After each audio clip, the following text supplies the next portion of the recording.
Welcome, I'm Bev Adams on an independent paper crafting business showcasing products from Stampin' Up. I made this Christmas card with products from Stampin' Up. I sell these products and also a few items to make crafting more convenient. I have the free detailed directions for you for this project on my website. I also have links for the products that I used.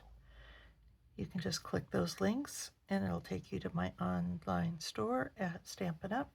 You'll see where to find all of that at the end of this video, so don't worry about taking notes. It's time to put stamps, ink, and paper together.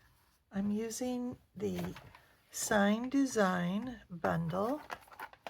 I have decided I love this bundle. I'm also using Party Celebrations. So both of these have a lot of different holidays. You've got Halloween for both of them. You've got Christmas, fall. This one's got New Year. They're both pretty flexible. I'm also using the Damask Designs embossing folder. And I've got some rhinestones. My ink is Real Red. My cardstock base is Real Red. Of course, I've got an envelope. This is 5.5 by 8.5, scored at 4 1/4.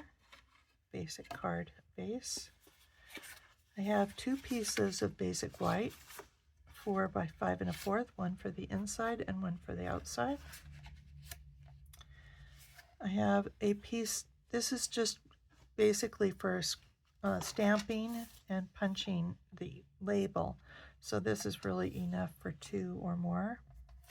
And this piece of Real Red cardstock is almost my basic small label. My small pieces are 4 1/4. This is only 4. I'm going to start off by embossing this first. I've raised you up a little bit, so hopefully you'll be able to see what I'm doing. For embossing, I need the number 1 platform that we need to use for everything. We do not need the number 2. This is for die cutting. And we do not need the number 4 for embossing. This number 4 is for the 3D embossing folders. Damask Design is the thinner that bend fairly easily. And so we need 2 clear plates, the number 3 plates. So 1 on our platform. This embossing folder does have an up and down, and these look like flowers to me with stems. So if you put the flowers at the top, and we're going to want this going in sideways. But you do want to have the spine or the fold going in first. Cover it with another number 3 plate and roll this through. But you get this gorgeous embossed layer. Then I'm going to do some stamping. I've got my 2 pieces of white, and I've got that kind of plaid design from Party Celebrations. And I wanted to bring you down. Hopefully you can see a little bit better. So we're going to ink up the stamp. And you can, I don't know if you can see that, well, I guess from this side has the 3 lines, and they meet in the corner and they're straight. These don't meet, so it's possible that you could line these up. My original card used this piece vertically, but I had a hard time lining it up perfectly.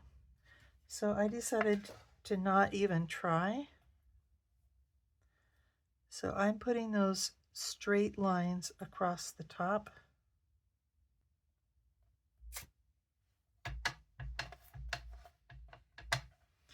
And turning it around and doing the same on this side.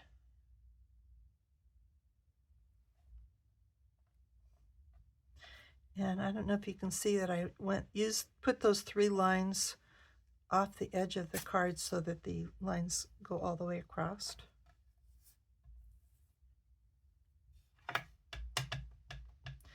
And on the inside of the card, I'm only doing it one time.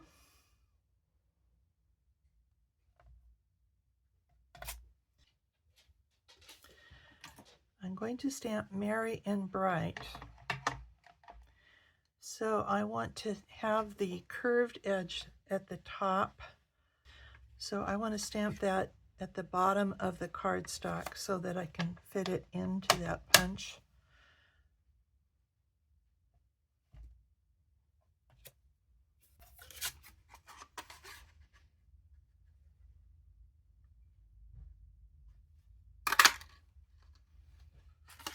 I'm just going to put this on the inside.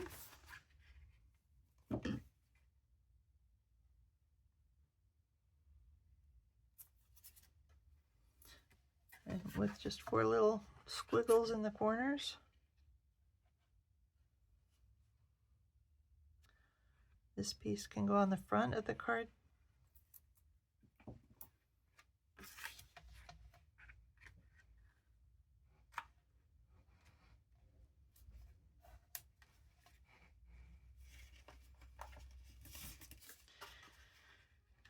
Then I'm going to decide, I want to be sure and put that flower right side up. I want to decide whether I want to pop this with dimensionals or not.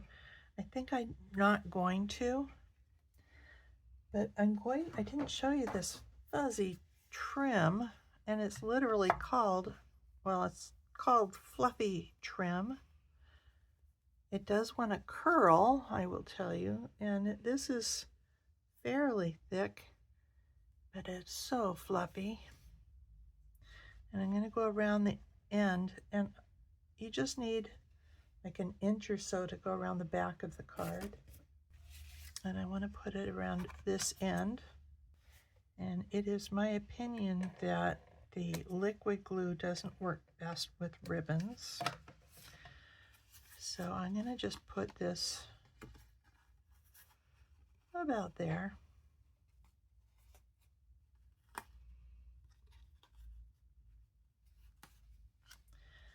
And then if I'm going to put this on flat, I want to put plenty of adhesive, especially right next to that trim.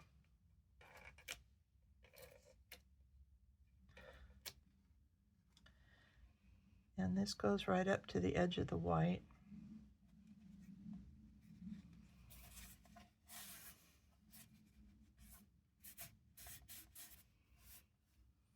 That is holding that nice and flat.